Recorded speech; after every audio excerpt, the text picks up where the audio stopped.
আবারও সংশয়ের মুখে বাংলাদেশের সিনে ইন্ডাস্ট্রি। ঈদ ছাড়া বছর জুড়ে দর্শক টানতে না পারায় একের পর এক বন্ধ হয়ে যাচ্ছে প্রেক্ষাগৃহ, সবচেয়ে ভুক্তভোগী সিঙ্গেল স্ক্রিন। কিন্তু এবার সেই তালিকায় যুক্ত হচ্ছে দুটি আধুনিক সিনেমা হল, ঢাকার অদূরে কেরানীগঞ্জের লায়ন্স সিনেমাস ও বগুড়ার মধুবন।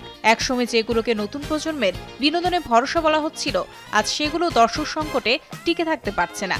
ঢাকার বাইরের অত্যন্ত সুসজ্জিত সিনেমা হল হচ্ছে বগুড়া শহরে পৌরসভা এলাকার মধুবন সিনেপ্লেক্স। 2021 সালে আধুনিকভাবে মধুবন চালু করা হলেও 19 সেপ্টেম্বর থেকে একেবারে বন্ধ করে দেয়া হচ্ছে 336 আসন সম্মিলিত আধুনিক এই প্রেক্ষাগৃহটি।